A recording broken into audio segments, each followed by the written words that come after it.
Radio Wammo Breakfast. The Radio Wammo Breakfast. The Geek Show. The Geek Show is along with us this morning, and joining us once again is MsBehaviour from The Geek Show. Hello to you, MsBehaviour, joining us via live Skype video in Wellington. Good morning, Wammo. Nice to see you back, and nice actually to see you. So if you're anywhere near your computer right now, check out the live video stream at kiwifm.co.nz, or you can see it on demand on YouTube a little bit later as well. But today, without further ado, we really do want to crack on with this, because it's sort of a deep involved subject, and it's something that every internet user, not only in New Zealand but around the world, needs to be concerned about. It's something called ACTA, MsBehaviour. Yeah, ACTA is the anti-counterfeiting trade agreement that has been discussed in various rounds all over the world. The current leg is in New Zealand, happening in Wellington right now. But the issue people have been having with it is that it's all been happening in secrecy and behind closed doors. Right. Now, there have been leaks. And we do know they're genuine. There's a academic called Michael Geist in Canada, who's been debating about a lot of these. He came over on the weekend to talk to the public ACTA meeting, which was at the Wellington Town Hall, which was a day of the opportunity for artists, IP lawyers, technologists, and members of the public to discuss what it means for everybody. Yeah. Because even though it's supposed to be an anti-counterfeiting trade agreement, so, that's to protect people against medicines that are copies that could endanger health and safety. Yep.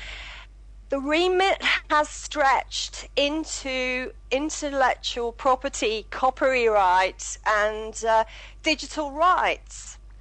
On the one hand, it's good because you don't want these counterfeit handbags or jewellery, or, as you say, medicines. But on the other hand, it's gone into movies, music, TV, all that kind of stuff as well. That's right. It does seem to be an attempt to bypass existing authority like WIPO, the World Intellectual Property Organization. And the problem is they're not telling anyone what's in it, Yeah. but it affects everybody. So what we did on Saturday is about 120 people got together to listen to various talks, and then an attempt was made to draft a document to define and manage what it should be, which is called the Wellington Declaration. And this was written in a day, an amazing act of public democracy. It was webcast, organised by Internet New Zealand, and they came home at the end of the day with this amazing document, declaration, which has been submitted to the delegates, and I believe all of them have had a copy. There's now a petition which is going around the world. Last time I looked, it was over 7,000 signatures. And people are now becoming aware that this is happening. Now, there's going to be another leg in Switzerland. So I think this was meant to be the last leg. But there's quite a lot of countries that are now in the ACTA talks that are calling for transparency. And this is the thing that we all want. If it affects all of us, then it shouldn't be happening behind closed doors. Yeah, so far we've had to rely on the website WikiLeaks to actually get any information out about ACTA. That's right, or blogs like Michael Geist's. And there was a funny comment from the Canadian politician saying, well, we don't need to publish it because you can read it on Michael Geist's blog. Yeah. So, has there been any interaction, seeing that these delegates are actually in Wellington, has there been any interaction with them?